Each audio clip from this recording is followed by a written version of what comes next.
ఇప్పుడు ఇది బయట చూస్తున్న వాళ్ళందరికీ గూడా కొత్తగా ఎస్‌విసి అండ్ ఏషియన్ ఫిల్మ్స్ వాళ్ళు ఒకటైపోయి, మైత్రి వాళ్ళు, సితార వాళ్ళు ఒకటైపోయారు. వీళ్ళిద్దరి మధ్య జరుగుతున్న ఇది వారు దీనికి సంబంధించి అన్నట్టుగా బయట ప్రొజెక్ట్ అవుతుంది సార్. ఛీ! ఇది ఛీ! ఛీ! ఛీ! అంటే కాదు కాదు. నిజంగా అసలు 'సితారా'కి ఒక థియేటర్ లేదు. 'సితారా'తో వారెందుకు?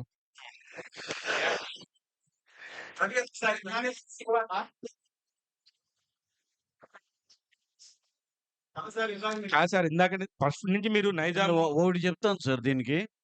నిజంగా మాకు ఇప్పుడు ఒక సినిమా తీస్తున్నామండి. లాసు, లాభం పడుతున్నాం.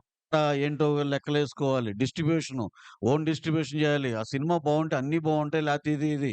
అదే మోడల్‌లో మా రాజుగారు చేసేవాళ్ళండి. ఆయన ఆయన సే ఆళ్ళ ఆయన చేసాడండి. ఒక దీనిలో స సినిమాని కొనేవాళ్ళు. ఎన్ఆర్ఐ కొనేవాళ్ళు. ఇది, ఇది. కళామ తల్లికి మన సినిమా రంగానికి ఆయన నిజంగా డెఫినిట్‌గా ఆయన ఆయన కాంట్రిబ్యూషన్ ఆయన చేశారు. ఆ ఆఫీస్ చేసింది. ఏది ఆ పాత దీనిలో. పక్కన ఆయనేంటండి అసలు ఏమన్నా సంబంధం ఉందా? నువ్వు స్క్రీన్‌ల మీద స్క్రీన్‌లు పెంచుకుంటా ఎళ్లి 250, 230 పెంచేసుకో నువ్వు. నువ్వు వచ్చిన డబ్బంతా లోపలేసేసుకో. ఇప్పుడేంటి అక్కడ కూర్చొని ఆ చైర్‌లో కూర్చొని ఇదేంటి ఇది అన్యాయం జరుగుతుంది. సింగిల్ స్క్రీన్ అన్యాయం అవుతుందని మాట్లాడతా ఆయనకుందండి. ఆ అర్హత ఆయనకుంది మాట్లాడటానికి. ఎందుకంటే వాళ్ళు కొన్నారు. 'శిరీష్' అన్నకి అంటే ఎస్‌విసి ఆఫీసు, ఎన్ఆర్ఐ సినిమాలు కొన్నారు ఇప్పటిదాకా. సో, 'శిరీష్' అన్నకి కష్టం సుఖం తెలుసు. హిట్ వస్తది, ఫ్లాప్ అయితే మంచి మైక్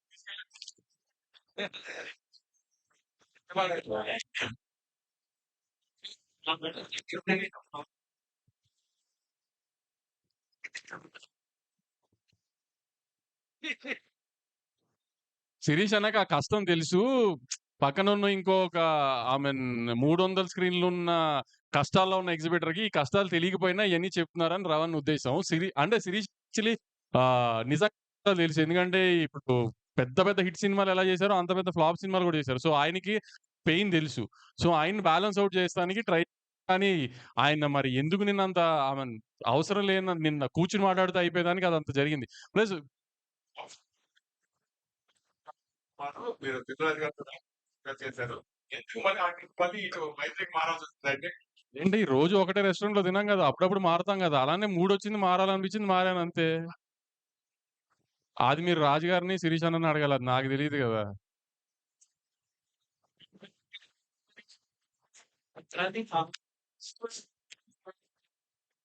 సార్ డిస్ట్రిబ్యూషన్‌లో ట్రాన్స్‌పరెన్సీ లేదని మేమెప్పుడు అనట్లేదు. కానీ ఇప్పుడు దాకా ఏంటంటే ఇప్పుడు ఒక సినిమా ఎన్ఆర్ఐ అమ్మేస్తున్నామనుకో, మనం మించి ఒక డిస్ట్రిబ్యూటర్ మీద బర్డెన్ ఎళ్తుంది.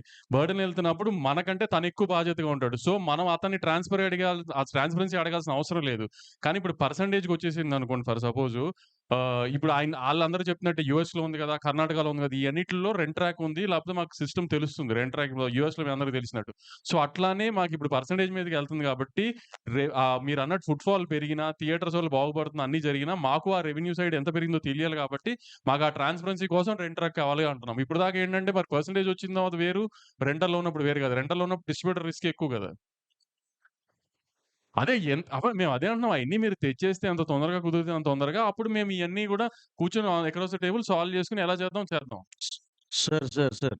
ఇయన్నీ, ఇయన్నీ ప్రాబ్లమ్ ఏం కాదు సార్. దేనికి రోడ్ బ్లాక్ కాదండి. ఏది అది తేలేదు కాబట్టి ఇది చేయలేదు. ఈ రోడ్ బ్లాక్‌లు కాదండి. Which is pretty much achievable. డెఫినిట్‌గా ఒక టైమ్ ఫ్రేమ్‌లో ఆ థియేటర్‌లో ఆ ఫెసిలిటీ పెట్టుకోవచ్చు.